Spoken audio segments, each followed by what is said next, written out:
हाँ जी तो स्टूडेंट्स, ये रही हमारी प्रॉब्लम नंबर 2.17। तो स्टूडेंट्स, देखा जाए तो हमने केसीएल की कश्ती में काफ़ी सफ़र कर लिया, यानी कि किरचॉफ करंट लॉ की।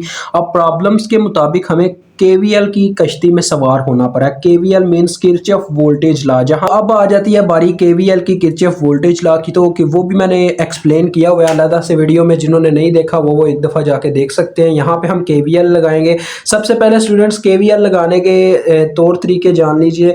मैं हमेशा आपको एक ही तरीका सिखाऊंगा जिसको आप फॉलो करते रहें और आपका हर जगह पे काम होता रहे, क्योंकि इसके तरीके होते हैं दो। एक होता है एक वो तरीका जिसमें हम करंट को लेते हैं किस डायरेक्शन में, क्लॉकवाइज में, और एक होता है जिसमें हम एंटी क्लॉकवाइज डायरेक्शन में लेते हैं करंट को।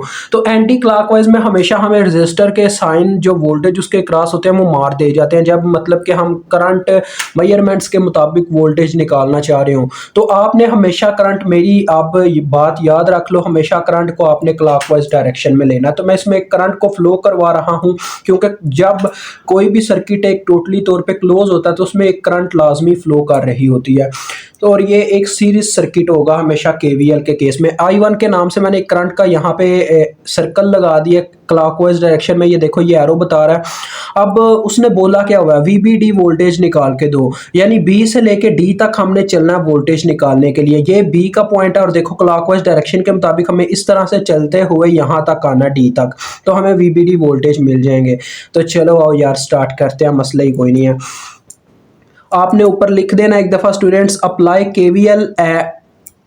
केवीएल वैसे लगाने की ज़रूरत नहीं है यार, छोड़ो केवीएल इसमें ना लिखिएगा, अप्लाई केवीएल वगैरह ना लिखिएगा, क्योंकि इसमें ना हमने करंट को तो अभी मालूम ही नहीं करना। करंट का अभी कोई चक्कर ही नहीं है, करंट को मालूम करने की ज़रूरत नहीं है, क्योंकि अभी आपको नॉर्मल सर्किट दिया गया जिसमें वोल्टेज डायरेक्ट मेंशन है। एक वो सर्किट होता है जिसमें हमें करंट को मालूम करके वोल्टेज निकालने पड़ते हैं। तो चलो आओ, हमने B से लेके D तक के वोल्टेज निकालना है। तो VBD is equal to students, देखो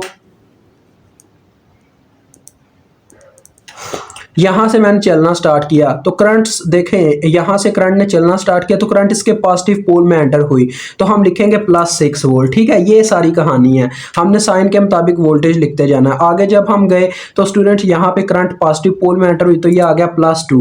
आगे देखें, आगे हम चले तो C से आगे बढ़ते बढ़ते हम D तक पहुँच गए और हमारी मंजिल कायम हो गई, यानी कि हमारी मंजिल मुकम्मल हो गई, हम मंजिल तक पहुँच गए। बस इतना था। देखो VBD वोल्टेज, तो VBD वोल्टेज हमारे पास कितने आगे जी, 8 वोल्ट। इसी तरह से स्टूडेंट आप ये सारा निकालोगे जितना भी होगा, ओवरऑल जो भी आपके पास क्वेश्चन आएगा वो आपने इसी तरह से निकालना है। ठीक है, समझ रहे हो मेरी बात को?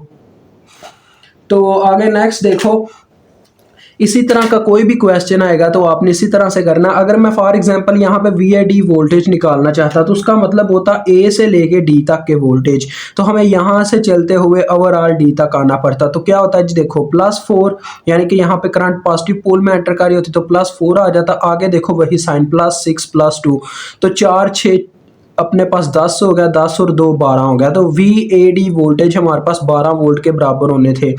तो बस इतनी सी कहानी है। मुझे उम्मीद आपको समझ आ गई होगी। अभी इजाज़त दें।